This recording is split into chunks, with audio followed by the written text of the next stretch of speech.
Welcome to point decoded. ఆ ఇద్దరు అవును వాళ్ళిద్దరూ ఒకరు మెగాస్టార్, ఇంకోరు పవర్ స్టార్. సినిమాల్లో వాళ్ళకున్న క్రేజు దేశవ్యాప్తంగా ప్రతి ఒక్కరికి తెలుసు. అమితాబ్ బచ్చన్ ₹1,00,00,000 రెమ్యునరేషన్ తీసుకుంటున్నప్పుడే ₹1,00,00,000 పైగా ₹1,20,00,000 రెమ్యునరేషన్ తీసుకున్న చరిత్ర మెగాస్టార్ చిరంజీవిది.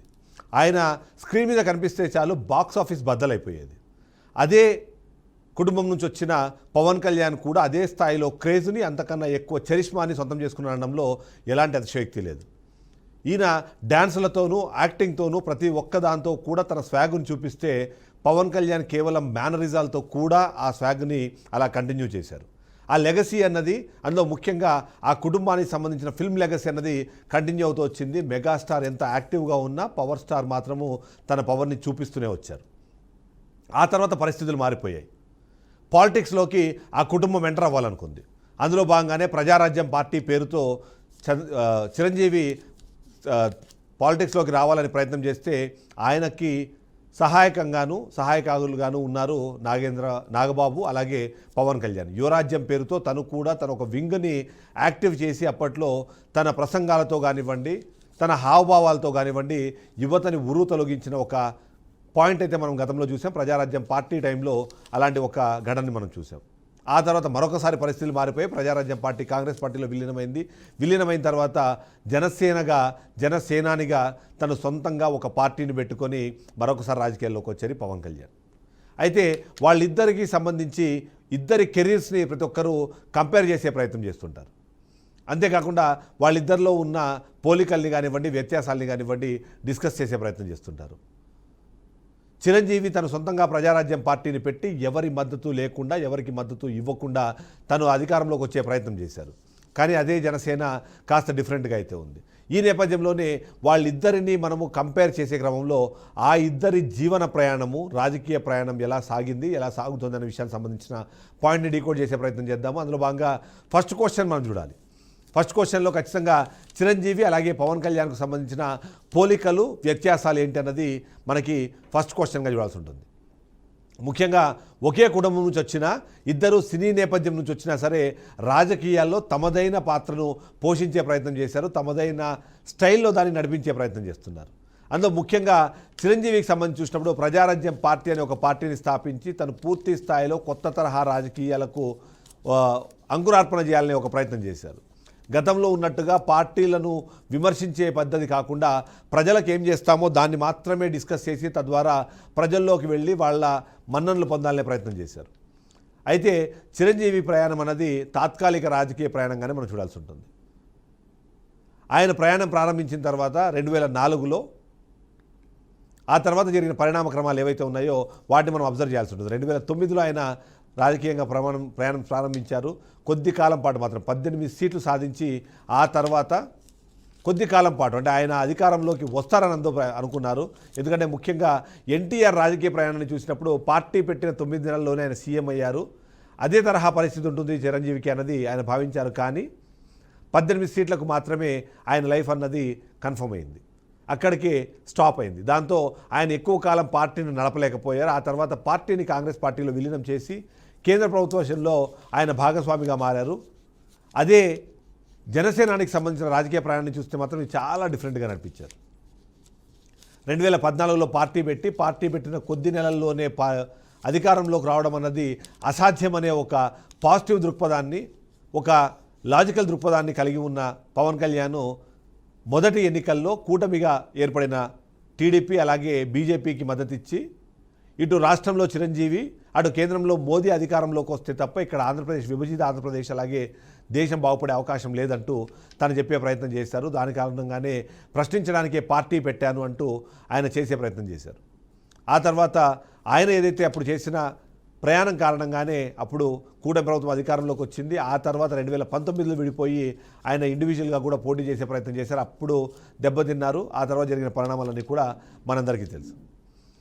రెండో క్వశ్చన్ మనం ఇప్పుడు ఖచ్చితంగా చూడాల్సింది. అందులో ముఖ్యంగా చిరంజీవితో పోలిస్తే పవన్ ప్రయాణం అసలు ఎలా కొనసాగుతోంది అన్నది నెక్స్ట్ క్వశ్చన్.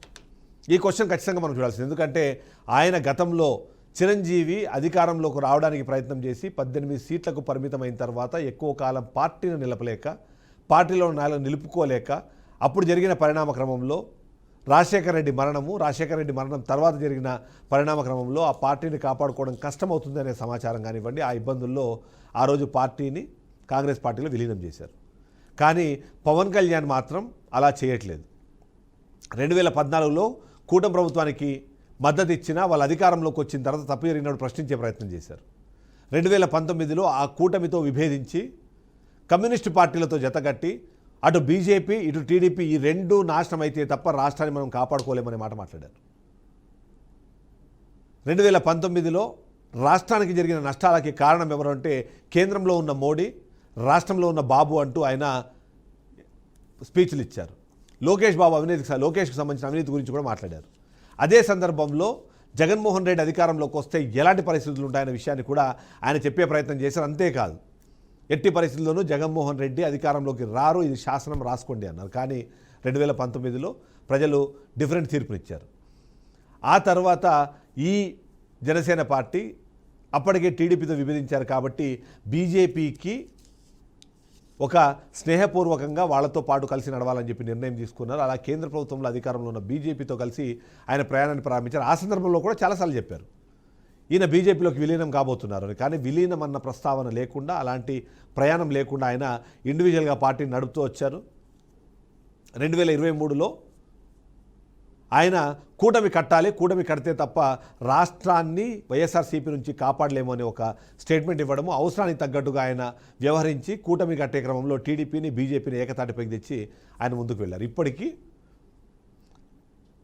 చిరంజీవి ఆలోచిస్తే ఆయన పార్టీని విలీనం చేసి కేంద్ర ప్రభుత్వంలో ఒక మంత్రి పదవి తీసుకుంటే ఆయన పార్టీ విలీనం చేయకుండానే కూటమి కట్టి వాళ్ళ డిప్యూటీ సీఎం అయ్యారు.